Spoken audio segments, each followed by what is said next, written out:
Assalamualaikum warahmatullahi wabarakatuh. Bismillahirrahmanirrahim. Alhamdulillahirabbil alamin. Wassalatu wassalamu ala asyrofil anbiya'i wal mursalin sayyidina Muhammadin wa ala alihi wa sahbihi ajma'in. Subhanaka la 'ilma lana illa ma 'allamtana innaka antal 'alimul hakim. Wa la haula wa la quwwata illa billahil 'aliyyil 'azim. Buku surat apa? Ya? 13, 15 dan lagi atas bawah.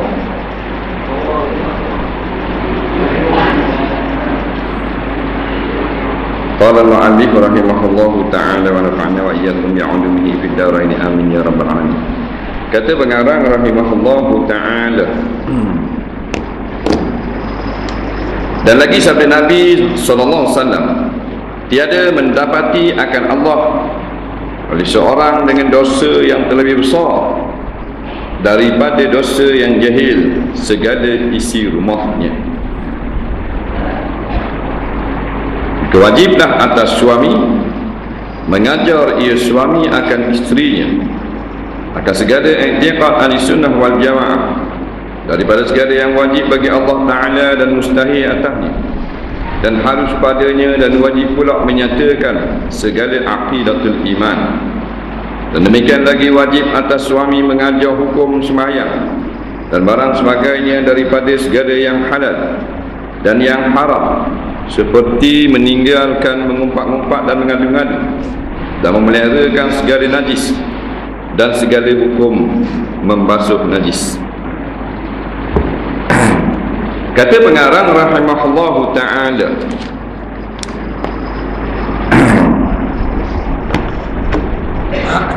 dan lagi sabda Nabi SAW, tiada mendapati akan Allah oleh seorang dengan dosa yang terlebih besar daripada dosa yang jahil segala isi rumahnya. Kita sambung balik tentang kebinasaan seorang yang bernama suami. Bila dia nama suami tak kena buat, binasa di akhirat. Di antaranya hadis yang baru kita dengar tadi,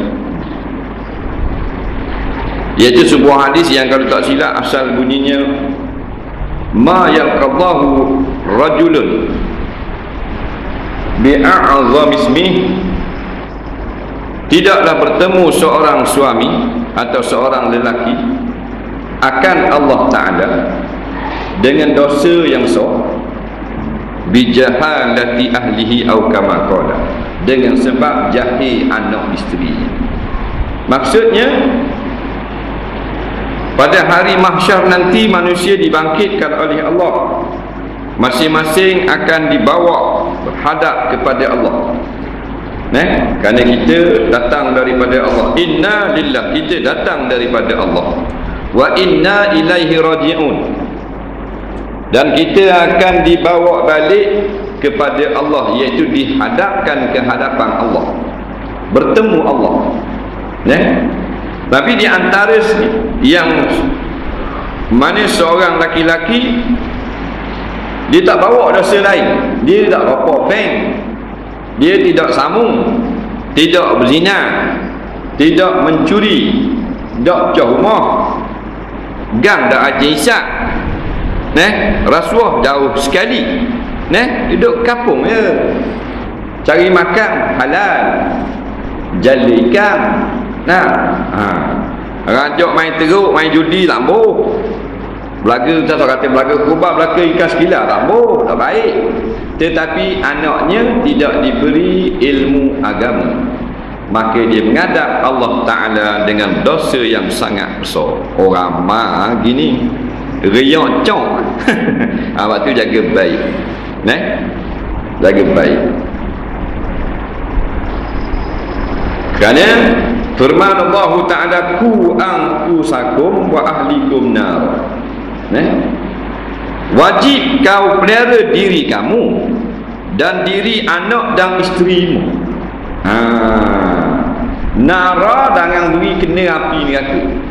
Lepas tu kita yang bernama ayah, bernama suami, nak panggillah, panggil ayah, panggil bapak pun ada anak, maka pastikan kita tak tergolong dalam laki-laki ni yang dibangkit di padang mahsyar. Dosa lain tak ada, dosa anak isteri jahil.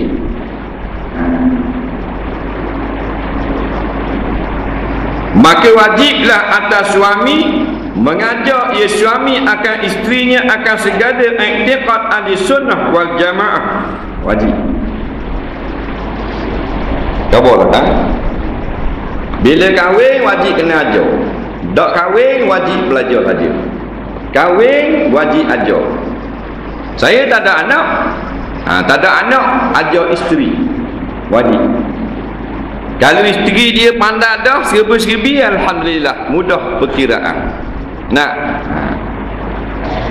Kalau isteri jahil, kena ajar. Sebab ajar bini kita tu pandai akidah, pandai fiqh, pandai hukum hakam, bukan ustaz. Tak ada lagi ajar. Bukan tok guru. Kita sendiri yang bernama suami. Faham? Kita. Siapa-siapa yang tak beri pendidikan agama kepada anak dia, dia jadi fasik. Jadi fasik. Lepas tu wajib kena ajar. Kalau kita tak pandai nak ajar, ulama kata wajib kita pergi belajar dulu. Orang ngajar pergi dengar. Macam ni mari dengar. Balik wajib kena ajar pula isi rumah. Tak mana kita dengar ni. Kita dengar maknanya kalau buat gini batas semayang. Balik kan buat ke anak-anak. Takut tak kabur. Masalah pula kita masih mari dengar tu faham. Sampai balik rumah tak ingat sekarang tu. Nak ajar. Wajib pula bawa anak bini pergi belajar agama. Tak bawa berdosa. Faham?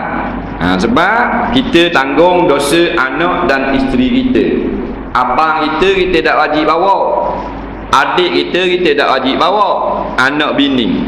Sebab dia ahli kita. Kalau kita tak pandai nak ajar, kita suruh dia pergi dengar.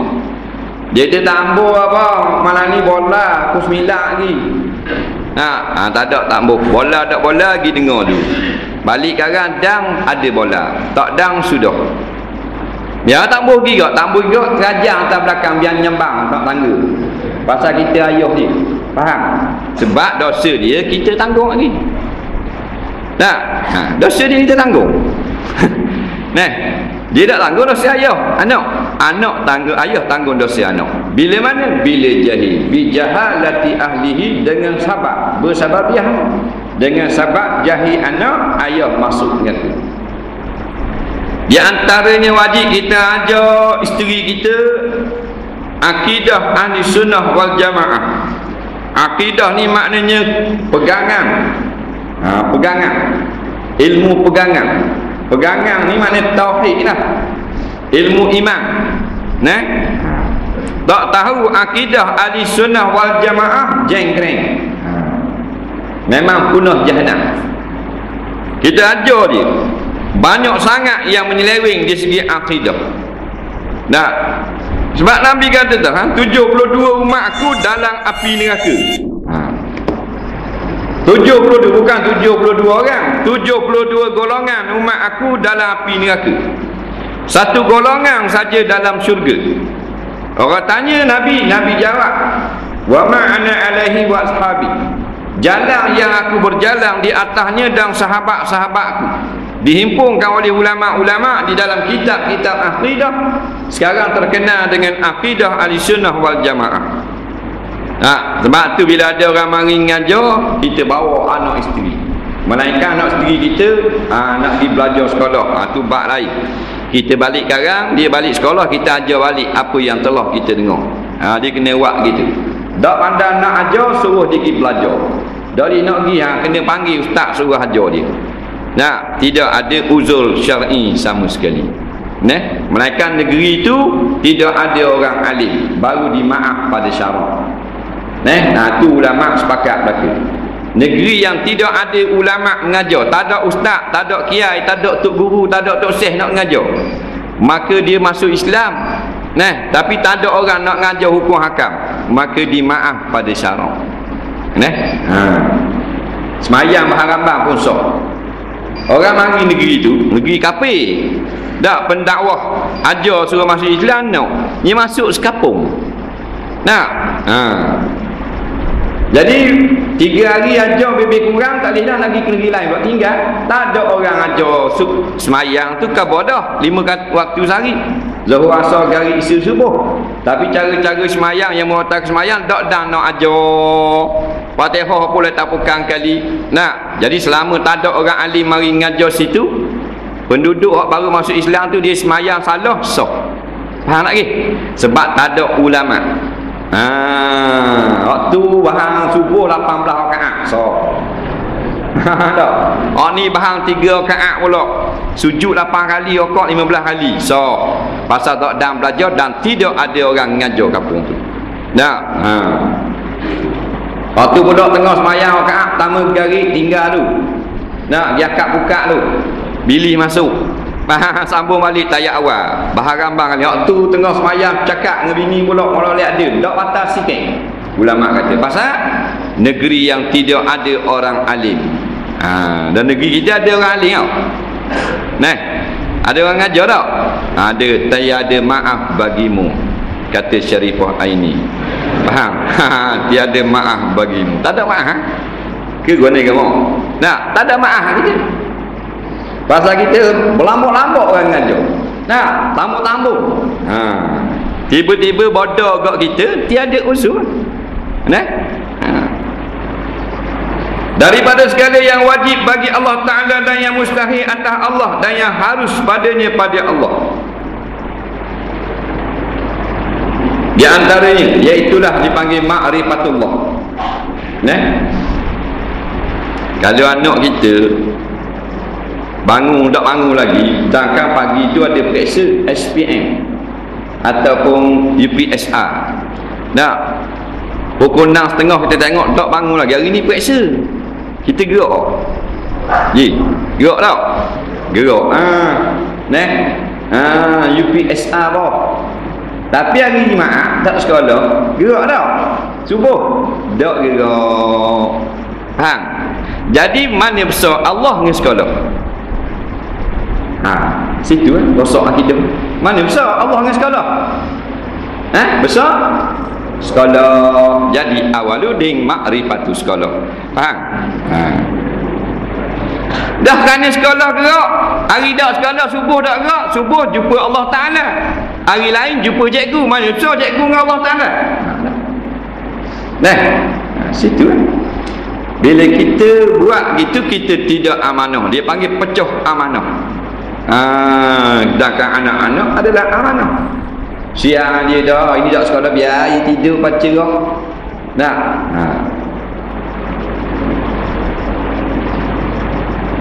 Segala yang wajib bagi Allah, yang mustahil, yang harus, maknanya ma'rifatullah, wajib kena kenal. Siapa tak kenal Allah Ta'ala balik awal. Kata Imam Ghazali, fa yajibu 'alaika awwala an ta'rifal ma'bud summa ta'bud. Maka wajib atas kamu pada permulaan hendaklah mengenal orang yang kamu sembah, kemudian baru kamu sembah dia. Fa kaifa an ta'budu man la ta'rifuhu, maka betapa pelik sungguh kamu beribadah kepada Tuhan yang kamu tidak kenal.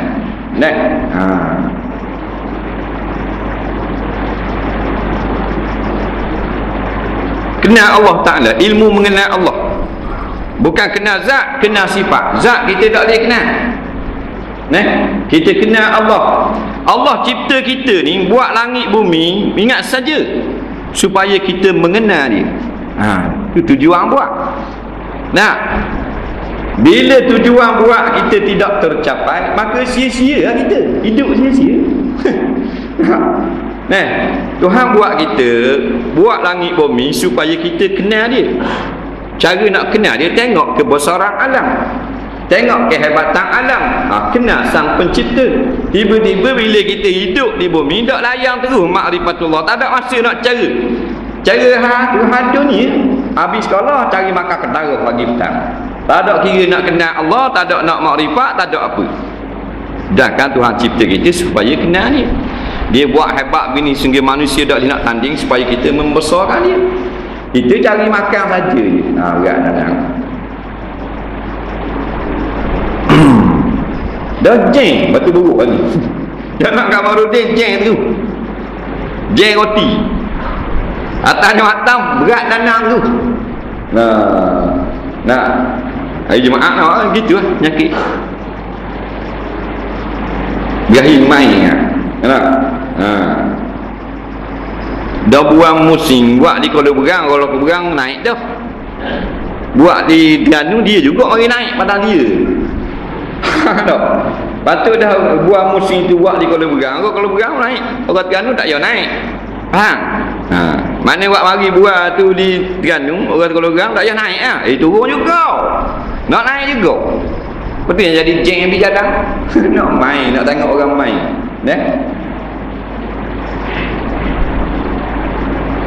Kalau kita atur surat nama saja Abdullah, tak siapa? Tak siapa? Ke siapa? Ambil surat, buat Abdullah. Siapa tak? Tak apa. Stamp orang lain pun poseng, kita pun 400 ya stamp. Siapa? Abdullah saja. Tak apa. Kena pun bank pun tak. Balawi. Bopeng siapa tak? Tak siapa juga. Kena ada nama kampung. Nama kampung ada dah. Jalan pula tak tulis. Tak siapa juga. Jalan tulis belaka dah. Negeri pun tulis dah. Posko tak tulis. Tak siapa juga. Posko ada dah. Malaysia. Tak tulis pula nombor rumah. Tak siapa juga. Siap belaka dah dengan bank, dengan nombor, dengan posko, dengan alamat, dengan kampung, dengan tamang, dengan negeri, dengan apa. Tak siapa juga. Tak ingat nak botong depan. Faham?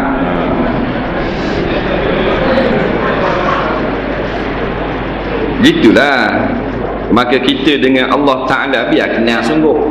Mana alamat Allah tu, sifat-sifat dia. Kita nak mengenal zat tak boleh. Diri Allah ni mukhalafatuhu lil hawadith. Laisa kamitslihi syai', tidak sama dengan makhluk. Maka kita kenal Allah dengan sifat dia. Jadi yang panggil ilmu mengenal Allah termasuk ilmu fardhu ain. Bukan wajib apa sifat 20, tak apa. Tak pandai sebut apa wujud kita bapa mukhalafatu lil hawadith yang minasi wadanya kuda tidak sama pasangan sahabat. Tak apa, tak ada sebut. Nak faham. Kita faham, kita reti Allah yang berkuasa. Kita reti Allah yang hidup selama-lama tak akan mati. Kita faham Allah yang melihat segala-galanya, tidak ada yang selindung daripada penglihatan Allah. Tak tu dah. Walhasilnya maknanya kalau dulu dia ngajar anak-anak dia buka kitab. Lepas mayang kau dikupu anak-anak bini dia mari belaka. Lama rumah ngajar buka kitab. Anak dia nadah belaka. Dan ni mudahlah ada orang mengajar dah surat. Ajak ya anak-anak pergi dengar. Tak ada kenderaan motosikal nak bawa anak tak muat belaka, bini besar pula. Dan motor buruk pula, tayar nak cabut. Dan mana? Cari benda lain, alternatif. Ni kau mudah. Beli kaset, beli CD, mari dengar. Dan mu tak pergi surah, mu kata mu nak baca buku sekolah. Ni ayah beli CD, mari belajar semayang. Okey, pukul 9.30 duduk depan TV belaka. Siapa yang tak mari 9.30 ni ayah terbang dengan golok ni. Ayah harap nak asar dia tu. Asar panak sering. Tak ada kira dah kali ni nak mandi darah. Dah ligur ayahku ni. Buat mata berin buat gitu. Dah apa dah, memang ayahku memang kacing pi kuda ni. Faham dah? Dah ligur dah baru jadi. Ni pasang bini tak mau tengok. Ni ada orang dah ada kerja lipat kain. Buat undang-undang gitu. Kerih biar ada sama ping Aisyah, kerih Sarah, lawi ayam. Biar ada sama. Baru anak-anak takut. Mari dengar belaka. Dengar. Kena buat gitu kan. Sebab kita Tuhan beri peluang sekali. Bang kita mati anak kita jahil berat gitu. Kita dah ajar dia bahawasanya benda tu haram. Kita pun mati, dia buat, kita boleh dosa. Yang tak boleh dosa ni kita ajar dah, benda ni haram, kita mati dia buat, kita tak tanggung dosa. Kita dah ajar, dah latih dia semayang. Kita pun mati, maka tiap kali dia tinggal semayang, kita kena azab. Kita suruh dah dia semayang, depan kita dia semayang, belakang dia tak semayang, lepas daripada dosa. Kita pesan dah jangan tinggal semayang, bila kita mati dia tinggal semayang, kita tak kena azab dalam kubur. Tapi siapa yang tak beri agama pada anak dia, halal haram, maka bila dia mati, anak dia buat benda yang haram, dia akan dapat dosa. Faham tak?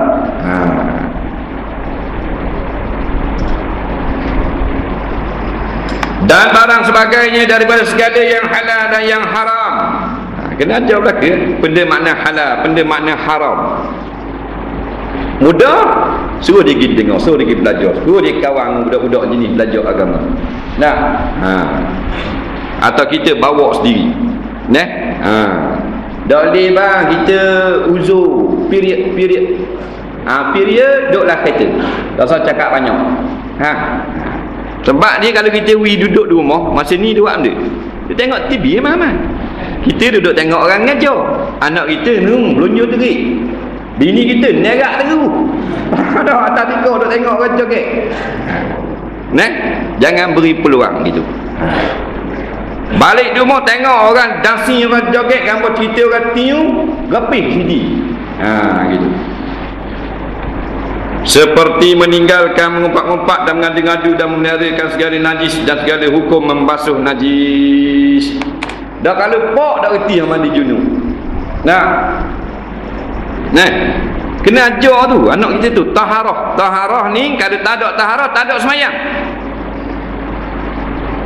Tu kata rupa-rupanya kita banyak salah kepada Allah kerana kita tidak memberi agama kepada anak-anak. Dah gua ni kira ni bertaubat kepada Allah. Astagfirullahalazim. Faham? Minta ampun pada ya Allah, tak apalah dosa aku malam ni baru aku tahu kena ajar anak-anak hukum agama. Kalau lepas tu aku dah ajar, minta ampun. Udah bukan kena bayar sen. Minta ampun. Akan datang beki semula. Takut kita saja mari dengar. Kita kena jaga depan, jangan beri buat belakang, payah nak jaga budak-budak.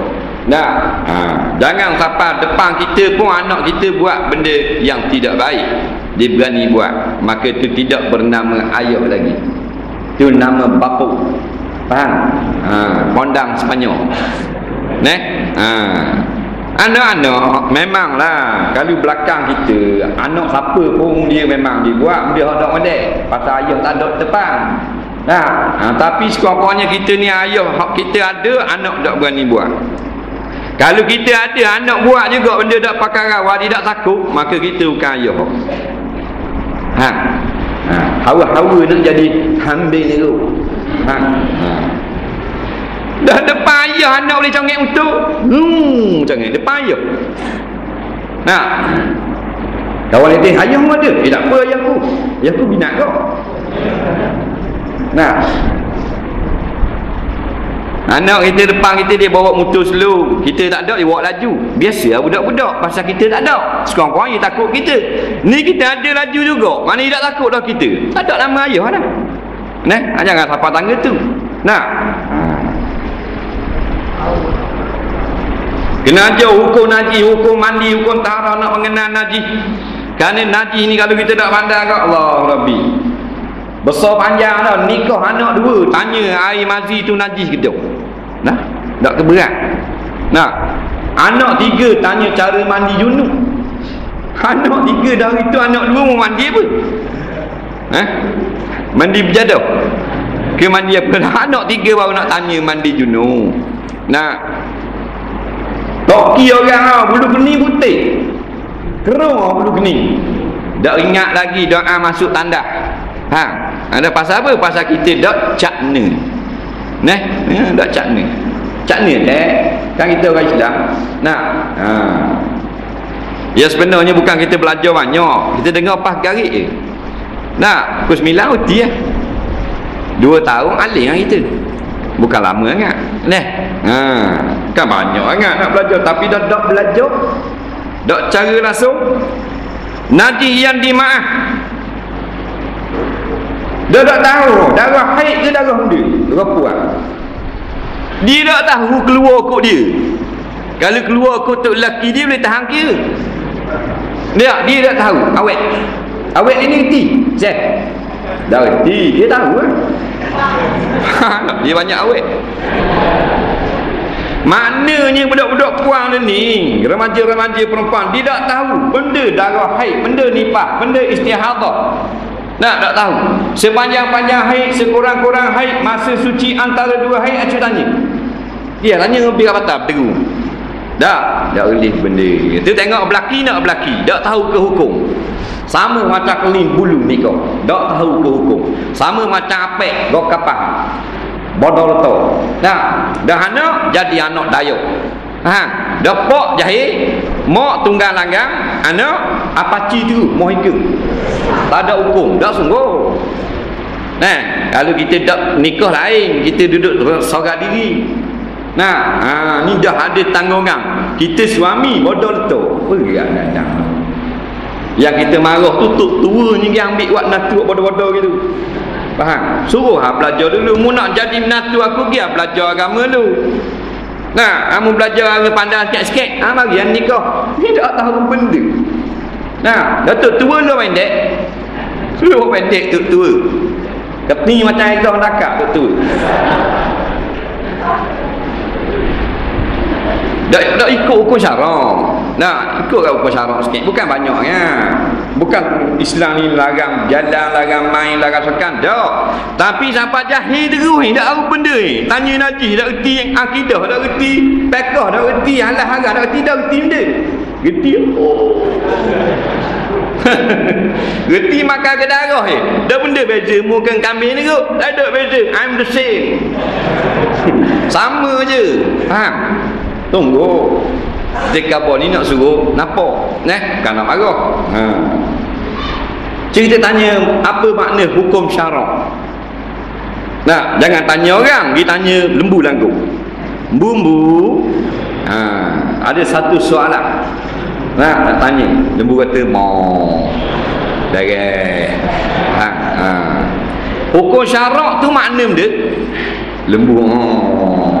Darah. Tak boleh jawab. Tu tak? Lagi tanya tuang lembu pula. Tuang lembu. Tanya je. Lembu awak dah boleh jawab. Nak tanya awak pula. Hukum syarak benda apa? Mana aku tahu. Mu duduklah kandang makan meh. Pasal tidak ada beza mung dengan lembu. Tak reti berlaku. Jadi kita terbitlah daripada martabat lembu kepada martabat manusia. Yang bila orang tanya, reti. Faham? Tak apa. Dan demikian lagi wajib atas suami itu bahawa belajar akan bicara haid dan nifas. Allah Rabbi. Siapa yang nak nikah, nak ada bini, dia wajib belajar 9 perkara atau 8 perkara yang keluar daripada kemaluan perempuan. Dia kena reti. Faham? Hukum keluar ni darah, istihadah, najis. Faham tak? Air kecing, mazi, mani, putihan. Benda tu kena reti belaka hukum. Jangan tengok orang bini nak bini, tak tahu benda. Sama macam ke orang kafir bodoh. Pasal apa kita kena ajar bini kita? Keluar darah bukan mesti haid. Ada kalanya haid, ada kala istihadah. Ni hukum syarak. Dah budak-budak puang ni tak tahu benda bodol tu, keluar darah pakai dak semayang. Padahal bukan haid. Kalau haid dak wajib semayang. Kalau istihadah kena semayang. Jadi reti beza tak istihadah dengan haid? Tak reti beza. Apa dia tak reti beza? Pasal dalam kitab dia tak ada. Dah kitab dia ngaji mangga. URTB media. Tu tak ada kebak tu. Faham? Jadi tak tahu ke hukum. Dah mak bodoh kau. Mak pesan gini ni, ingat tu. Kalau mari darah 7 hari dah jangan semayang. Pesanan orang bodoh. Kerana haid bukan 7 hari. Haid ni kena cek sendiri. Ada orang puang 5 hari, ada orang puang 6 hari. Biasa 7, kadang-kadang 8, 12 hari mungkin juga. Ada orang perempuan 3 hari. Dah kalau makan mak 7 tak semayang. Dah kalau haid dia 5 hari, mana 2 hari dah dia wajib semayang, dia tak semayang. 10 waktu tinggal semayang. 1 waktu 6,000 tahun duduk dalam obeng api neraka. Dah. Tak perjalanan habis. Nyak ada kalau mau beranak tu dah 40 hari dah tak boleh semayang, tak boleh belaki. Faham? Mak pesang. Mak ambil dua ni dengan Imam Syafi'i dak. Dengan tok dia. Tok dia aja. Tok bodoh kau. Main pesang gitu. Nipah bukan 40 hari. Nipah ni buat masuk kapas dalam kemaluan. Kodos jari. Faham tak? Waktu pergi tengok tak ada dah darah. Bersih kena mandi. Walaupun 33 hari. Haid gitu juga bukan mesti 7. Hari kelima tengok tak ada. Wak masuk kapas dalam tak ada. Cucur dengan air masuk dalam kapas tengok tak ada. Tunggu lohor hari tengok tak ada. Wajib semayang. Dah main 7 hari semua padang. Batu ada awet. Dia atur soalan. Dia dah puasa. Dia dah puasa. Dia dah semayang 30 hari lebih. Kat 40 hari je. Dia kata haid. Haid kepala otak mu 30 hari. Pasal mu jahil. Nah, ni nak khabar tak tahu siapa-siapa. Kita pula kenal dia. Dia atur email. Faham? Maknanya ini maknanya mewakili budak-budak perempuan sekarang. Dan kalau istihadah keluar sebulan tak semayang. Sedangkan kalau istihadah tu sebulan, dia hanya meninggalkan semayang pada waktu adat dia berhaid. Sama-sama dia haid 7 hari. Tak tiba-tiba bulan ni yang mari pulai. Katakan, dia mari tak berhenti darah. Istihadah tu. Sampai 30 hari ada sama. Menunjukkan mau haid 7 hari je pakai hak lepas. Nah, hak lepas pakai hak lepas 7 harian. Ni 7 hari. Masuk hari ke-8 wajib kena basuh, kena letak cawak, kena semayang. Segala hak wajib kena buat belaka. Dah kalau tak belajar, takkannya buat gitu. Dia bakal tepek natang tu lah. Tengok ada lepuk tu. Tak kakak nak jalan piung lepuk. Lepuk jatuh atas politik sekali. Faham tak? Waktu bila kotak baru lepuk tu. Duk main gitu. Kalau gitu keling epok ti.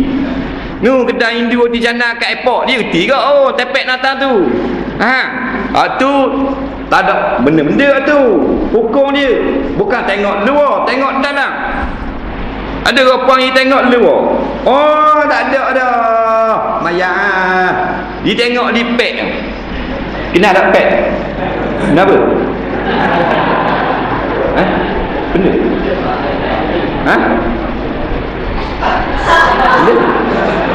Tampon. Dia pantang tu dia gini. Padahal tak ada bini. Dia ambil berat sangat.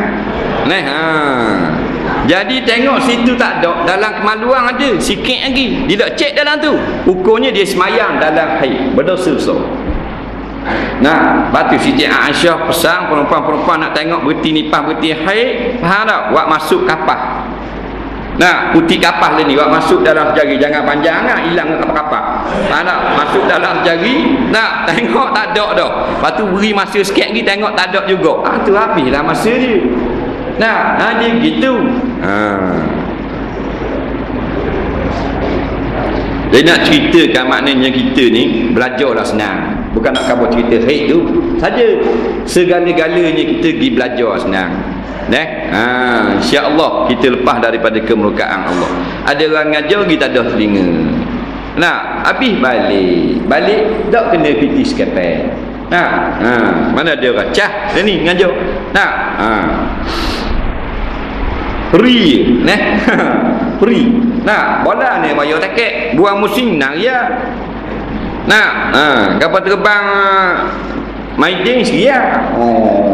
Seria tu. Ni mari free.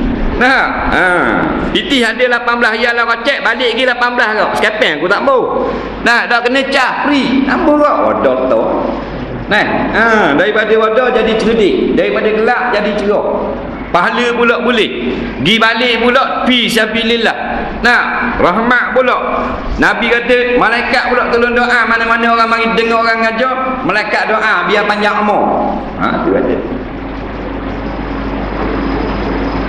Dan setengah daripada yang wajib atas suami mengajar isterinya bila putus darah haid dulu daripada waktu maghrib berarti kat tu. Wallahu a'lam.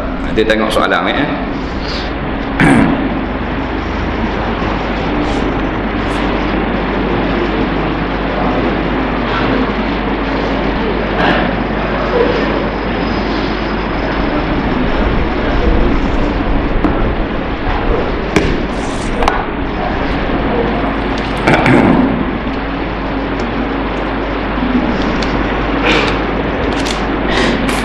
Soalan yang pertama, untuk solat subuh pada hari Jumaat, imam sunat baca surah As-Sajadah dan melakukan sujud sajadah. Bagaimana sekiranya imam tidak baca surah As-Sajadah tetapi membaca surah Al-Alaq, surah Iqra, dan melakukan sujud tilawah? Apabila selesai membaca ayat yang mengharuskannya melakukan sujud tilawah, adakah perkara yang dilakukan oleh imam ini betul dan kita sebagai makmum harus mengikut imam ini sujud? Baik. Soalan yang pertama tentang sujud sajadah pada pagi Jumaat. Jawabnya, menurut pendapat yang muktamad dalam mazhab Syafi'i, tidak wajib bagi mana-mana imam membaca surah As-Sajadah pada pagi Jumaat. Hukum baca surah As-Sajadah adalah sunat sahaja. Nampak? Apabila imam membaca surah As-Sajadah pada pagi subuh Jumaat sampai pada ayat sujud itu, maka sunat imam melakukan sujud secara berjamaah. Jika imam sengaja tidak sujud, hukumnya makruh, kata Imam Nawawi, tapi tak batal solat. Tetapi jika imam tidak membaca surah As-Sajadah dengan membaca surah yang lain, hukumnya adalah harus. Kerana bukan wajib baca surah As-Sajadah pada subuh Jumaat. Cuma afdal, kata satu kaul daripada mazhab Syafi'i juga, sangat-sangat dituntut. Jadi kalau kita baca surah lain, imam baca surah lain, sah, tak ada masalah. Tapi dalam masalah ini, imam dia baca surah Al-Alaq sampai hujung ayat tu, wasjud wa qatarib. Nah, dia pun sujud sajadah. Boleh ke tak? Jawabnya boleh. Cuma kita tak tahu ni pelik mana ni.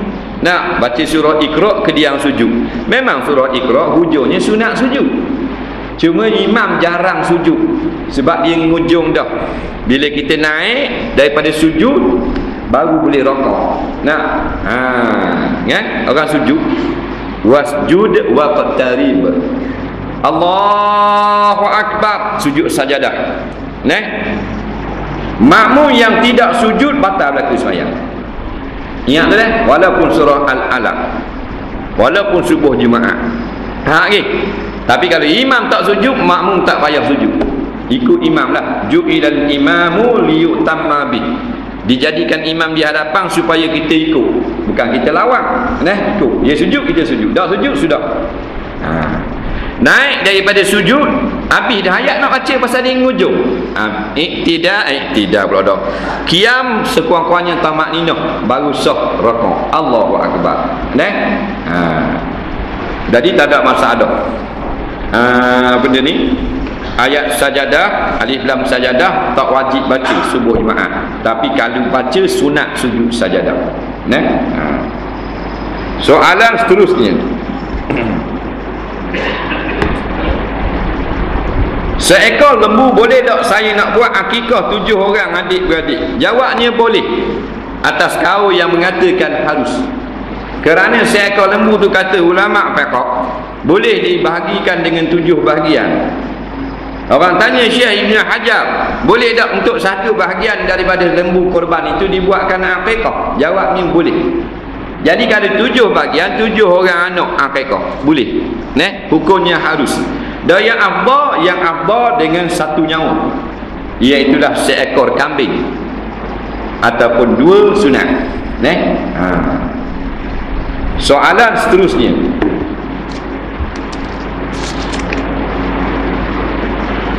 mana dok niat qada solat paling ringkas? Dia nak qada solat. Katakan dia tinggal subuh tadi, tak kejut, dia pun nak qada kat gigi, lepas isya kat gigi. Takbir Allah, sahaja aku semayang fardu subuh qada, kata gitu. Cukup kan? Rakaat dah subuh dah apa? Kita nak qada semayang zuhur kat gigi, lepas isyak lagi. Allah, sahaja aku semayang fardu zuhur qada. Senang tu. Sahaja aku semayang fardu zuhur qada, sebut gitu.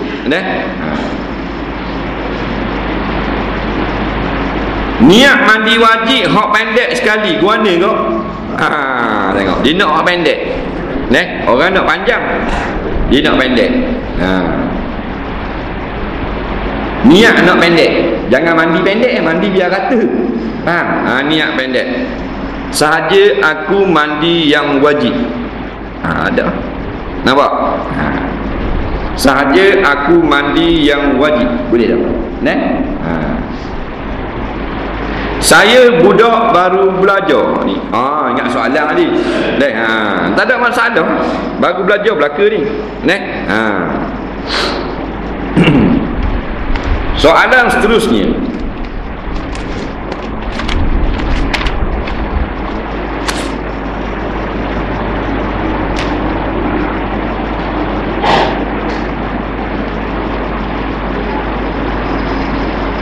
Siapa yang meninggalkan kesibukan mencari kesalahan pada perbuatan Allah, dianugerahkan kepadanya pelepasan daripada nifak. Apakah maksud kata-kata di atas dan apakah pengertian nifak? Mohon penjelasan. Nifak ini maknanya bangkangan daripada orang yang mengaku Islam. Dia Islam tetapi dia tidak suka ataupun mempertikaikan akan Islam tu. Ni dipanggil nifak, sifat nifak. Nifak ni ada nifak akidah, iaitu orang-orang munafik yang kekal dalam api neraka. Dia ada kafir, ada beriman, ada munafikin. Munafik tu nifak lah. Jadi orang yang beriman, dia tidak ada suatu pun protes pada apa jua kejadian dan nasib. Cuma dia sedar bahawanya ini telah ditentukan oleh Allah. Maknanya kita tak sah dah duduk pertikaikan kejadian-kejadian Allah. Apa Tuhan buat anak kita sakit, anak orang lain tak sakit. Apa aku berobat tak baik, orang lain baik. Hak tu kita duduk protes tu, protes kuasa Allah. Jangan. Tuhan marah, tak suka.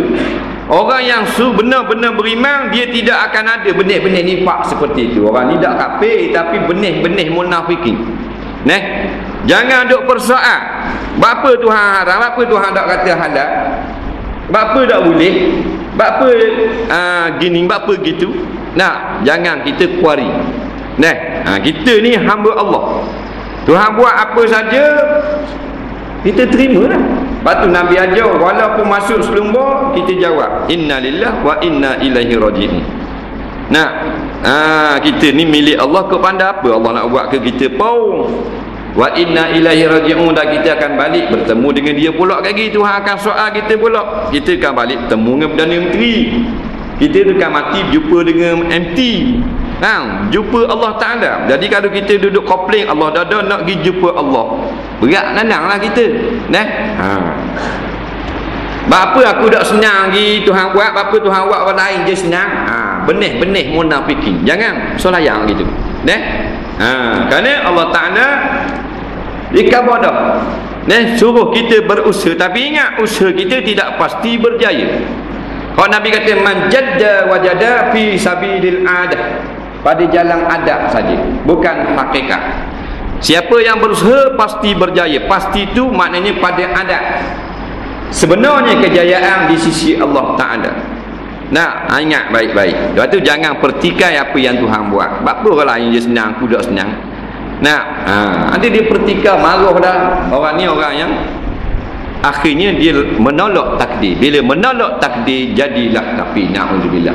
Mula-mula mari benih nifak tu, banyak pertikai Allah Ta'ala.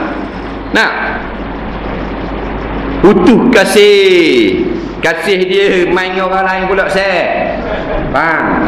Syekh pun kata kenapa Allah Ta'ala buat begini padaku. Marah ke Tuhan. Ada jenis gitu. Kasih je. Baru 3 hari kenalan dah putus. Kasih dia main je kekek pula. Dia pun kata kenapa.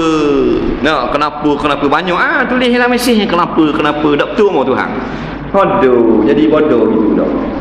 Tu dia antaranya benih-benih nifak. Kalau Tuhan nak pisahkan kami, kenapa Tuhan pertemukan kami? Buat itu sembah lah hijau muka.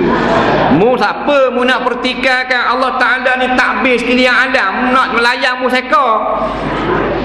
Hang dengan sebab mu putus dengan awek mu 3 malam jumpa mu siapa nak petikai pentadbiran Allah atas muka bumi. Leh mu siapa? Hang raja tak boleh petikai Allah Taala. Dah mu siapa? Cak ayang ni. Nah. Firaun tak boleh pertikai. Oleh kerana Firaun mempertikaikan Allah Taala lah. Allah Taala lepor dalam api neraka. Raja yang paling besar. Dah kita ayam berok kapur je. Perah nak marah Tuhan. Kalau nikah dah boleh cerai lagi. Betul tak? Dah mu baru kenal 3 hari. Nak marah Tuhan dah, nikah cerai. Ada tak? Nikah cerai ada. Bukan nikah 3 tahun. Tua dah. Tonyuk dah. Cerai lagi ada. Laki yang mau 80 balah dengan bini. Nah, bini 65 cerai lagi ada. Pasal apa? Pasal semua tu bawa takbir Allah Ta'ala. Ikut pandai ni ya. Dia nak buat kena-kena. Jangan salah kau. Dia suruh kita usaha kebaikan sudah. Kalau jahat jangan usaha. Tapi Allah Ta'ala tentu lagi. Nah, saya tegur adik saya dalam rumah, jangan pakai luar pendek, atas dari lutut dan bawah dari rusak. Pakailah luar panjang. Lalu saya dimarahi ayah saya, katanya mu pun buat dosa kau, subuh pagi tadi tak bangun, ayah dia kata. Dan terjadinya satu tragedi yang tidak diingini, pertengkaran mulut antara saya dan ayah. Akhirnya sekali ayah kata mu buat rumah lain. Nampak serabut kan. Saya pun mengalah. Persoalannya, adakah salah cara saya menegur adik saya? Dan aurat antara adik-beradik hak mana? Mana pula aurat antara saudara dan ipar? Baik. Aurat antara kita dengan adik-beradik kita sama-sama laki-laki, ma baina surrah war rukbah, antara pusat dengan lutut. Walaupun abang kita, adik kita, kakak kita, laki puang tak ada kira. Yang boleh tengok atas pada lutut kita, peha, punggung dan bawah pada pusat, isteri kita seorang. Ingat tak? Isteri kita seorang ataupun doktor. Doktor boleh. Doktor nak berubat. Faham? Adik-beradik tak boleh pakai. Lepas tu dia kata tak boleh pakai lah pendek. Pakai lah panjang. Tak boleh pakai lah pendek lah umur sama adik-beradik haram. Ayah pula saya campur damu. Tak tidak semayang subuh. Tak semayang subuh tu dosa yang lain. Mencegah kemungkaran satu perkara yang lain. Kalau main orang tu nanti tak ada dosa baru boleh mencegah kemungkaran, punah jahanam alang ni. Nah, batu kalau orang yang mencegah kemungkaran tak usah tanya. Sebab orang buat dosa pun dia wajib juga mencegah kemungkaran.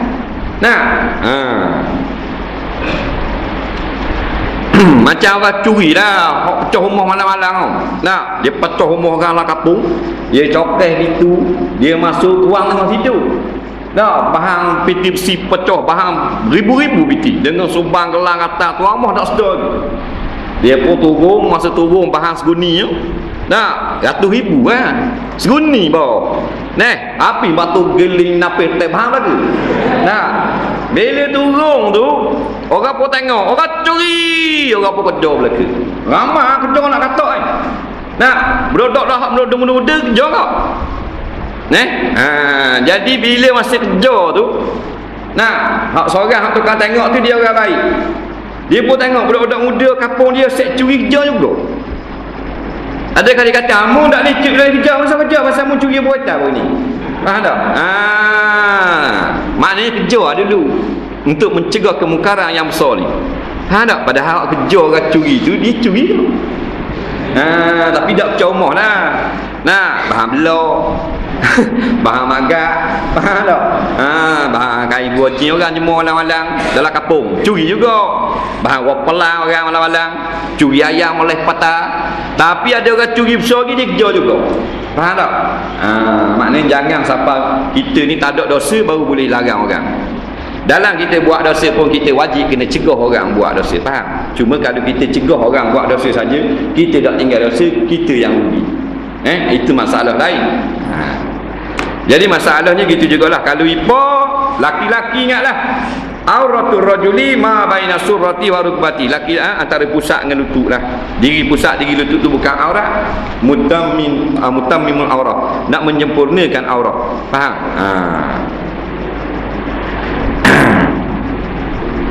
Ingat tak boleh pakai juga. Ayah kata lagu mana pun hukumnya tak boleh.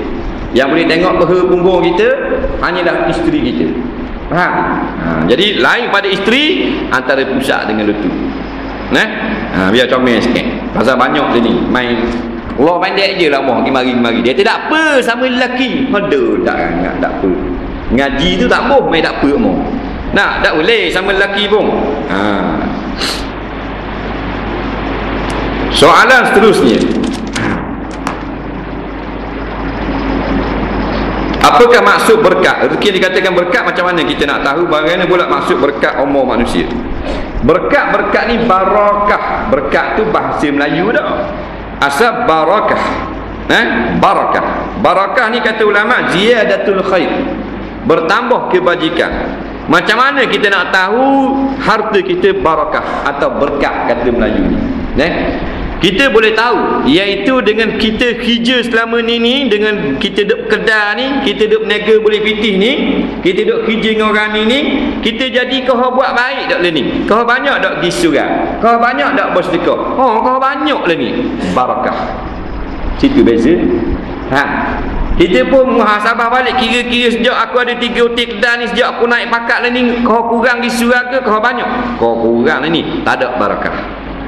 Lagi mana barakah makna ziyadatul khair, bertambah kebajikan dengan sebab duit yang kita dapat, bertambah kebajikan dengan sebab akak kita naik, bertambah buat kebajikan dengan sebab harta kita banyak. Tu tanda dia. Orang Melayu bodoh ni dia berkat kan ni, berkat ni mana laku, niaga laku berkat tu. Padahal tuan tangga surga tak kenal. Orang buat namak kali tak je pergi surga, dia pergi surga bangun je kaki, dia ingat surga. Faham? Dia tak kenal surga.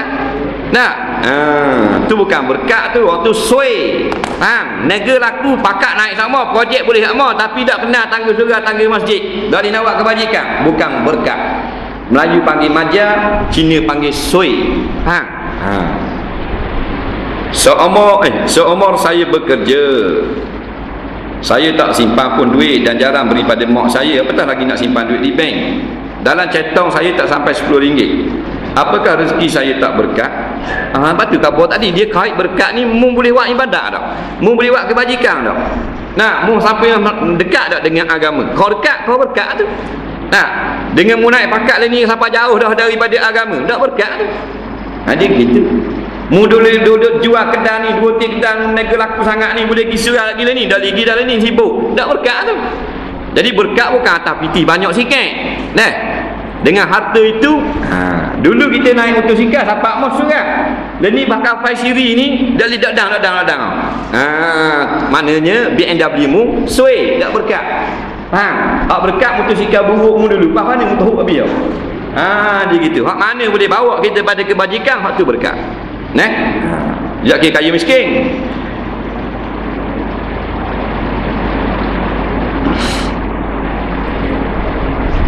Apa maksud ana al-fakir ilallah? Ana al-fakir ilallah bonus. Apa maksud ana? Ana saya. Arab panggil ana. Awak anta. Bukan ente pi Romli. Pi Romli tu.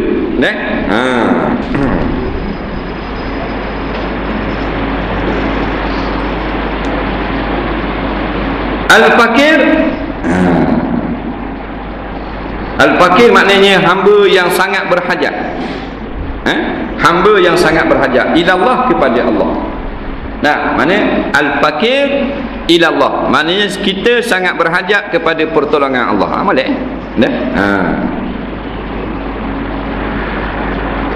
Dulu janggut ustaz panjang dan lebat, tapi kenapa sekarang semakin pendek? Nampak tak handsome? Manisnya ada. Apakah orang yang ada janggut berdosa kalau dicukur? Mengikut jumhur ulama hukumnya haram. Ni benda bonus. Cucu tu ayah beli buah kanan, malam esok kuliah di mana? Dia tak mau ni. Ni set buah 7 ni kalau patut-patut ni.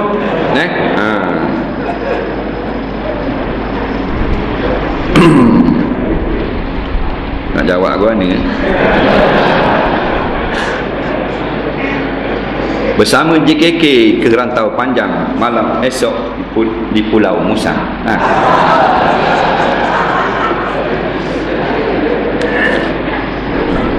Jika kita kahwin dua, boleh tak kita jimak kedua-dua isteri sekaligus dalam satu bilik? Apa hukumnya? Cik bangun kau mana seorang tanya ni? Yang paruk sangat ni. Aduhlah. Hebat no ke gua ni? Ni soalan orang-orang tua-tua. Haji tutup telinga je. Nak tanya saja. Jawabnya, hukumnya haram. Jimak isteri kedua-dua atau lebih sekaligus, hukumnya haram. Kalau tidur saja boleh, jimak tak boleh. Kerana isteri madu sama madu haram melihat aurat. Tak boleh. Haram melihat aurat. Yang kita boleh lihat aurat kita kedua-dua isteri suami. Antara isteri-isteri tak ditunjuk aurat. Tak boleh. Kena suku-suku. Rumah yang sama tak apa, tapi masa berlainan. Tak boleh buat sekaligus gitu. Kacau walau lah ke tu.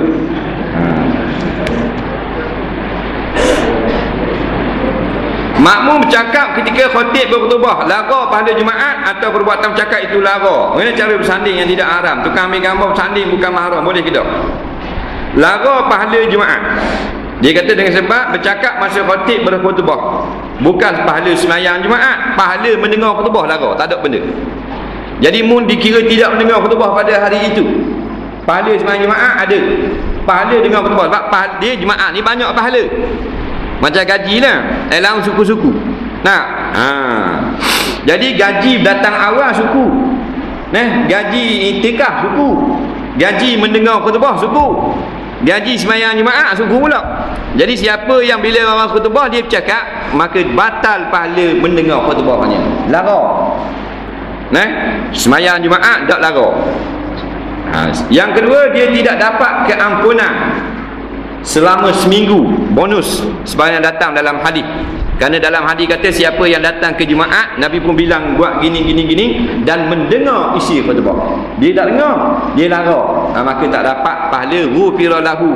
Nampak? Diampunkan kepadanya, tak ada, kerana tak cukup syarat. Bagaimana cara bersanding yang tidak haram? Yang tidak haram ni begini, iaitulah tidak adanya perkara-perkara adat agama lain seperti pasang lilin. Ada pasang lilin haram. Melainkan rumah dia memang tak ada api atau kena potong api petang tadi. Pasal deki tak jadi nikah dengan tukang cek api tu, dia pergi potong lah tu. Jadi tu pasang lilin kerana gelap. Hak ni cerah dah pasang lilin kerana sanding haram. Hak lepas-lepas dia buat taubat istighfar, tak ada masalah, mudah kan? Lepas tu tak ada atau tepuk-tepuk sirih, susun daun sirih, kerana hak tu adat agama Hindu. Faham? Tak boleh buat. Mereka pengantin perempuan memang makan sirih. Tak apa ngata dengan sirih. Yang ketiga pula, tidak boleh membuka aurat. Bila buka aurat jadi haram. Yang keempat, tidak dipertontonkan kecantikan pengantin perempuan kepada bukan mahram, tidak jadi haram. Yang kelima, tidak ada perucapan-ucapan yang maknanya lucuh dan seumpamanya di dalam majlis. Kan biasa kan? Ngaruk-ngabang kali tubik mulut. Dah ramai macam-macam kepala bodoh dia.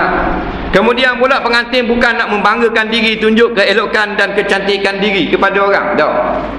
Jadi duduk atas tu kerana mak nak tengok saja. Yang boleh tengok mahram bagi perempuan. Faham? Hukum ambil gambar bersanding bukan mahram boleh ke tak? Banyaknya ambil gambar bersanding ni haram. Kalau ikut syariat barulah tidak haram. Kerana fotografi ni tak haram, bukan reka hak baru. Ambil hak Tuhan buat ada, cuma rakam sahaja. Faham? Jadi kena hati-hati. Banyak dah ni sanding nampak tekok puan. Tubik tekuk jelek, hak pasal pakai baju nampak lengang, hak pasal kain belah-belah siapa lekat peha. Jual gambar tu kami, jual gambar sebahak sama. Tak kira siapa pun. Kalau tu nak jadi jual gambar, hak orang bertanding ni biarlah dia tu orang menutup aurat, kemudian pula majlis itu tidak haram. Siapa bercampur gaul laki puan, dengan kita-kita sebahak sama. Faham? Soalan seterusnya, Apa hukum wanita pakai purdah? Apakah ia sunat atau wajib? Menurut satu pendapat dalam mazhab Syafi'i, muka adalah aurat. Dan pendapat yang kedua pula, muka tidak aurat, tetapi jika membawa fitnah maka wajib ditutup. Oleh itu memakai purdah adalah menepati satu pendapat yang mengatakan muka itu adalah aurat. Jadi sekurang-kurangnya muka itu tidak aurat. Jadi orang puan hanya boleh dibukakan tangan dan muka sahaja. Tetapi jika membawa kepada fitnah, hendaklah ditundukkan mukanya. Faham? Itu kaedah dia. Jadi orang pakai purdah ni kita tak boleh cela. Faham tak lagi? Kerana mereka tepat sebagaimana kehendak jumhur ulama. Nah, yang hendak pada zaman sekarang ditutup wajah perempuan. Faham? Jadi kita ni hak buka muka ni tak apalah, ada kau dhaif dia panggil. Nah, boleh buka lagi muka dan pergelangan tangan. Lebih pada tu yang kita muskil. Dengan nampak betih, dengan nampak punggung, dengan nampak dada, hak ni tak ada mazhab tu hak ni. Nah, ayah ping hak tu. Hak tu tekan hak tu dulu. Tak sadar bimbang hak purdah. Jaga anak bini tu jangan ada hak jenis jelek lagu tu. Orang puan boleh pakai seluar tapi dia kena pakai baju dia labuh sampai ke punggung. Faham? Dan seluar dia tak boleh ketat. Dia kaedah dia gitu. Pasal ada orang ajar dia tahu orang puan haram pakai seluar, tak betul. Dia tu wajib pakai jubah, ambil dua ni apa tu. Dah kalau pakai jubah tak haram, tak haram. Dah kalau jubah tu ketat, kain strap. Kain macam baju aerobik jubah. Tak nampak habis benggil-benggil. Nampak habis piston, tangan piston, kubik habis. Dah. Jeng juga walaupun pakai jubah. Jadi walaupun dia pakai seluar tu jing atau jing aprik, tapi longgar. Hukumnya harus dengan syarat baju tak masuk dalam. Bak masuk dalam nampak punggung. Jadi baju awak jatuh bawah pada punggung. Ingat tu. Jika seorang wanita pakai purdah sejak kecil, kemudian bila kahwin suami melarang ni memakai dia khalayak ramai, bolehkah isteri minta cerai daripada suaminya? Jawabnya boleh. Kerana masalah ni pernah ditanya pada seorang mufti, kita lupa nama dia dalam satu kitab fatwa. Jadi hak perempuan itu. Lepas tu bila kita berkahwin dengan seorang perempuan, hak-hak dia yang tidak bercanggah dengan syarak wajib kita hormat. Lagi. Sebab tu dalam bab nafkah, kalau kita kahwin dengan anak raja, anak raja ni tak pernah buat kerja sendiri. Puteri ni, bukan puteri UMNO, puteri raja. Tak, puteri betul lah. Tu basak tu ni puteri kaya semua. Yang daripada kecil semua orang gaji belaka. Kepit kuku dia orang gaji. Sikat rambut dia orang gaji. Memang anak maharaja. Katakanlah kita pergi masuk Minang, gaji tu terima, kita kenang kita. Faham tak? Nasib baik saya bukan mu aku. Faham tak? Jadi kata ulama fiqh, nafkah wajib kita kena sedia nafkah anak raja. Faham ni? Bukan nafkah budak-budak perempuan kampung. Kalau perempuan kampung pakai baju jenis murah 400 meter, anak raja pakai 400 meter. Kita kena beli 400 meter baru lepas nafkah. Dia terberat kita, siapa suruh mu nikah dengan anak raja? Bukan mu lah, aku lah berat. Macam gitu. Faham lagi? Maknanya kena raih hak-hak dia yang tidak bercanggah dengan syarak. Jadi kalau dia hak bercanggah, dia dah cek pakai luar pendek emak, kita gilarang atau lain. Adakah berbeza makna muhrim dan mahram? Kata setengah ulama lughah berbeza. Muhrim ni man ahrama bil haji awil umrah. Mereka yang niat mengerjakan umrah atau haji, dia panggil muhrim. Perempuan muhrimah. Mahram man haruma nikahuhu. Mereka yang kita haram nikah dengan dia, mahram. Tiga lagi soalan. Orang puan haram melunakkan suara kerana khawatir akan menimbulkan fitnah. Apakah maksud fitnah di sini dan boleh tak rakyat contohnya sekali? Boleh ke tidak nyanyi dalam surau? Macam mana pula kalau memainkan lagu di dalam surau? Apakah hukum orang yang kurang reda dengan rezeki yang kadang-kadang banyak dan kadang-kadang sikit dan kebanyakan terjadi bila dapat sedikit? Jawabnya kurang iman. Pasal kurang reda. Kalau tidak reda, tidak beriman. Kurang reda, kurang beriman. Sebab tu kita latih semua. Ingat kita ni tak boleh lari daripada qada dan qadar Allah. Kaya miskin ketentuan daripada Allah. Tapi kita tak boleh duduk diam, berusaha. Kekal bila kita susah miskin, kita berusaha supaya kaya. Bukan lawan takdir, tetapi mengikut takdir Allah Ta'ala. Tetapi bila usaha dah Tuhan tak beri lagi, kita reda kerana kita duduk dalam dunia. Apa arti dunia? Adalah tempat, bukan tempat balasan. Tak, tempat yang serba kekurangan. Tidak ada pun orang Islam yang miskin di akhirat nanti. Itu kita yakin. Saya perhatikan bila selesai solat, ustaz pindah-pindah daripada tempat asal. untuk solat sunat yang baru, apakah maksudnya? Dia tengok kita semayang, lepas pada semayang situ, semayang sini baru sunat. Jawabnya, sunat kita banyakkan tempat semayang. Kalau kita semayang dah sini, lepas tu nak semayang sekali lagi, semayang lain, sunat boleh ni sikit. Dia tak kira belakang depan. Sedikit-sedikit beranjak tak apa dah, tak mesti sampai gostang jauh. Kerana Nabi sebut dalam hadis, setiap tempat yang kita semayang dan sujud itu akan menjadi saksi di hadapan Allah kita pernah sujud di situ. Jadi kalau semayang sepak sula, satu tempat lah. Jadi banyakkan tempat. Gitu juga kita banyak pergi surau ni semayang dah, masjid ni kita semayang dah, semua jadi saksi dah tu. Tu bagus. Jadi kita semayang dah kat tiang tu, kat yang kedua tu jadi saksi kita dah. Semayang kat kipas ni pula, biar dia jadi saksi atas. Jadi banyak saksi atas kita sujud kepada Allah. Faham? Tapi dah kalau tak nak lari, tak payahlah. Dia tak mesti jauh. Ada orang faham dia kata kena jauh, kostan juga. Ni tak kelepang belum dibati. Faham tak? Ni datang darah seminggu, lepas tu suci seminggu, dan datang semula 3 hari, suci pula 3 hari, lepas tu mari 5 hari. Hari yang keluar tu kira darah haid ke? Awet tanya.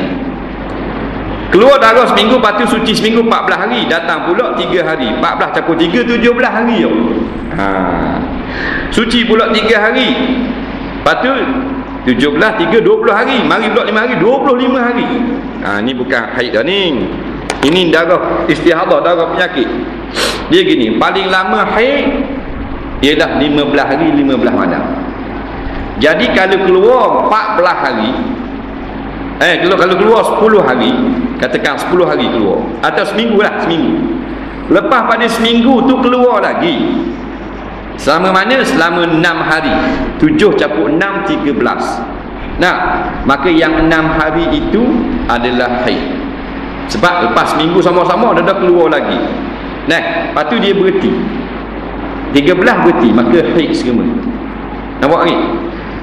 Dia yang gini, yang keluar tu berhenti keluar, tak sampai pada 15. Contoh, keluar seminggu darah. Cuti sehari, keluar sehari, cuti sehari, keluar sehari. Semua haid. Pasal campur semua keluar dengan tak keluar, tak sampai lagi 15 hari. Lebih pada 15 hari dikira lain. Katakan keluar 7 hari, lepas tu 10 hari tak keluar balik. Keluar balik bukan haid, itu adalah istihadah. Jadi hak ni perempuan ni istihadah dah ni. Keluar seminggu, lepas tu seminggu tak keluar, lepas tu keluar balik 2 hari 3 hari. Keluar balik 3 hari, nampak hukumnya istihadah. Pasal jarak dia tu daripada haid telah melangkau 15 hari. Benda ni kalau kita cover 2-3 kes, dia jadi tak faham. Melainkan kita belanja betul-betul. Lepas solat, saya dapati ada najis pada kawan saya. Perlukah saya solat semula? Tengoklah najis tu dimaaf ke tidak. Kalau najis yang dimaaf, tak payah solat semula. Mana najis maaf? Darah jerawat, darah pacak, pecek dah tadi, bersih dah. Kita masuk semayang, tengah semayang dia keluar juga, dimaaf pada syarak. Nampak lagi? Tu darah juga. Darah ikan ngecik di baju, dah ingat dah basuh, besar mana? Besar tak ibu jari, dah maaf, kena semayang semula. Darah ikan juga, tapi halus hujung lidi, dimaaf kerana halus. Faham? Ni tengok keadaan. Ataupun darah tu banyak, tapi kita rasa kena lepas pada salam dah. Assalamualaikum warahmatullahi wabarakatuh. Assalamualaikum warahmatullahi wabarakatuh. Pung, ngecik darah 2 beledi. Lain lah, pasal kita salam dah. Cara sumpah kerana menafikan aib yang ada pada barang jualan. Bagaimana caranya? Hal ini kena kerana pembeli mendakwa wujudnya aib di tangan penjual. Biasanya kita beli, kita kena buat khiyar. Khiyar ni 3 hari, khiyar syarat.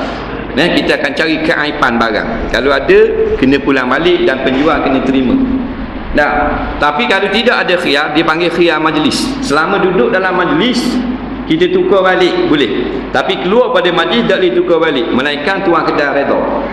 Tetapi jika berlaku pencanggahan, masalah barang tu duduk dalam kedai lagi, maka menang belah pembeli.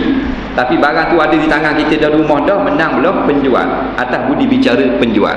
Apa rumah kita dah, betul kita buat katuk apa semua pecah. Ada semua cara bersumpah Adakah semua cara bersumpah sama saja bagi setiap perkara yang perlu kepada sumpah? Lain. Sumpah maknanya sumpah mahkamah lain. Wallahi saya tidak hadir pada tarikh sebut sebagaimana yang didakwa. Itu lain, wallahi. Tapi kalau sumpah li'an dia lain. Demi Allah, anak yang ada dalam kandungan dia ini bukan anakku. Itu lain. Itu sumpah berat tu. Ada kalangan jemaah kita yang menganggap orang UMNO sebagai kafir, terutamanya kepada JKK. Tak betul gini, bukan kafir. Apa kafir pula, orang Islam lah. Cuma mereka ini menyokong orang yang melakukan kezaliman. Perbuatan mereka itu salah pada segi syarak, bukan kafir. Kafir ni orang sembah berhala, ataupun maknanya dia membenarkan perkataan yang kafir. Maknanya ketua dia kata Quran ini memang dah dipakai zalim dan sebagainya. Dia kata saya sokong perkataan itu. Jadi kafir. Kalau sokong saja gitu kerana cari makan, cari projek, fasik jelah. Ada kalangan jemaah suami isteri suka dengar kuliah agama, tapi si isteri suka dedah aurat, terutamanya ketika berada di depan rumah, minta komen. Nak komen lagu mana? Bukan bini aku. Jawabnya kita patulah kita nak pastikan orang tak tutup aurat, tak payah. Melainkan dengan nasihat dalam ramai gini lah, pastikanlah isteri kita tak tutup aurat. Lepas tu bila dah khabar dah buka juga, ni masalah. Jadi masing-masing tolong perbetulkanlah. Kadang-kadang orang tolong tegur jadi balah apa semua. Suami itulah kena ambil berat sikit. Kemudian dalam kampung jadi masalah dulu. Dia dalam kampung dia ada orang segang. Tok Imam memang orang segang dulu dalam kampung lah. Sekarang ni tak ada orang lagu tu. Dalam kampung tak ada orang punya orang segang. Dia kekek lah, takut tambah cok. Tok Imam sepatutnya kalau Tok Imam bunyi, bini-bini siapa pun orang dengar belaka. Kalau zaman dulu. Dia memang kata jangan awak gini, tak baik, tak tutup kepala. Tutup kepala lain kali nak duduk depan rumah. Siapa kalau mati dia tutup kepala, pasal dia hormat Tok Imam. Dia dah hormat dah Tok Imam. Duduk main motor depan surau. Tok Imam marah habising, yang lepas Tok Imam melerak. Faham tak? Learning punya pasal bergerak anggur. Orang puan haram melunakkan suara apa kerana khawatir akan menimbulkan fitnah. Apakah maksud fitnah di sini? Dan boleh tak rakyat contohnya sekali? Bolehkah tidak nyanyi dalam surau? Macam mana pula kalau memainkan lagu di dalam surau? Nyanyi lagu mana dalam surau? Nyanyi atau petas stage show lah. Apa pergi nyanyi dalam surau? Haram lah panggil orang puan menyanyi yang haram, jadi haram. 2 kali haram. Orang laki-laki menyanyi dalam surau. Menyanyi lagu mana? Menyanyi sungguh lah. Panggil penyanyi, menyanyi dalam surau. Dalam masjid. Maka hukumnya bid'ah. Walaupun menyanyi laki-laki tidak haram. Kerana suaranya tidak membawa fitnah. Jadi bid'ah. Kerana ini bukan tujuan dibuat masjid dan surau. Lepas tu dia kata orang penumpang haram lunak suara. Ya, memang haram. Wala taghdha'na bil qauli. Tuhan sebut jelas dalam Quran, jangan kamu kaum perempuan melembutkan suara. Yang ini di hadapan laki-laki ajnabi. Sebab tu orang perempuan bila menyanyi, orang lelaki ada depan yang batal semayang haram. Tak kira siapa-siapa. Ya, kalau depan dia ada mahram tak haram, sebab tidak membawa fitnah. Ni gini, kalau dengar suara seorang perempuan yang bernyanyi sedap, adakah sama dengan suara lelaki lain? Dia rasa guana dalam hati, rasa kaya, rasa maknanya lalai, berasa ingin memiliki perempuan, berasa lupa Allah Subhanahu Wa Taala, macam-macam perasaan. Pak, suara perempuan kan mendayu-dayu. Sebab menyanyi dia kena lunak suara, dan pula dengan bahasa yang betul. Kalau bahasa kampung tak jadi nyanyi, dan pula suara tak lunak. Kalau suara tak lunak, orang perempuan tak haram. Faham tak? Dia naik atas petah, dia tak nyanyi, dia berkata kepada penonton, tak haram lagi. Dia kata para hadirin, hendaklah maknanya pulang selepas majlis ini. Terima kasih. Tak haram lah. Ni pergi lunak suara, akak suara menyanyi mesti kena buat lunak. Kalau cakap biasa jadi jual beli ya pula. Siapa nak beli sawi dan kangkung ini? Haram. Mereka dibuat lunak. Siapa nak beli kangkung ini? Haram. Faham tak? Melunakkan suara. Faham tak? Beza lagu tu jadi. Sebab itulah dia buat suara sedap, sebab suara orang tak sama suara lelaki. Walaupun dia bukan penyanyi, Walaupun budak perempuan kampung je, kita dengar kita cakap dengan dia, hidup biar pokok ubi tu tai kucing tambung biar kaki. Tapi suara dia bila dia cakap, kita rasa lain tau. Rasa lain tau. Lain ni. Dengan suara tu imam lugar tu imam. Nah, pasal dia ada attraction, ada tarikan. Tuhan buat dah, dia mesti jatuh pada hati laki-laki. Nah, sebab tu dibenarkan perempuan berinteraksi dengan laki-laki, bercakap perkara-perkara yang bukan menyanyi. Jadi saksi, jual beli, nega, tu lain lah. Nah, orang puan je menyanyi, naik atas petah, dia baca seni kata dia lagu, tapi dia tak buat lunak suara. Memang orang sorok. Nah, ataupun dia pakai kata gitu je, tak ikut skrip. Seni kata lagu tu dah, tapi dia tak buat ikut kok. Kok E dia bahang A minor, jeng. Apa? Tak lunak, bunyi macam katok panggil hujang. Nah, jadi haram ni bukan sebab suara perempuan bercakap. Haram dengan sebab dia mengalungkan suaranya, digubah-gubah sehingga ada tinggi rendah, menyebabkan hati lelaki tertawan. Nah, situ haram dengan sebab menyanyi. Nampaklah sebab fitnah tu. Macam gini dia kata, dia perempuan dia tu dia mari kat kita saya. Dia kata saya je tengok nu awam mak tanu. Fitnah kalau dengar gitu. Tak dengar, tapi kalau dia buat lunak sikit, lihat awan di sana. Jadi haram. Situ jadi kita situ fitnah. Understand? Tak apa tu, insya-Allah kita bertemu lagi lain kali. Kita ada program kat lain pula. Bismillahirrahmanirrahim. Alhamdulillahirabbil alamin wassalatu wassalamu ala sayyidina Muhammadin wa ala alihi washabbihi ajma'in. Allahumma anfa'na bima 'allamtana wa 'allimna bima yanfa'una. Rabbana zidna 'ilma. Rabbana atina fid dunya hasanah fil akhirati hasanah wa qina azabannar. Wassallallahu sayyidina Muhammadin wa ala alihi washabbihi wasallam. Walhamdulillahirabbil alamin. Assalamualaikum warahmatullahi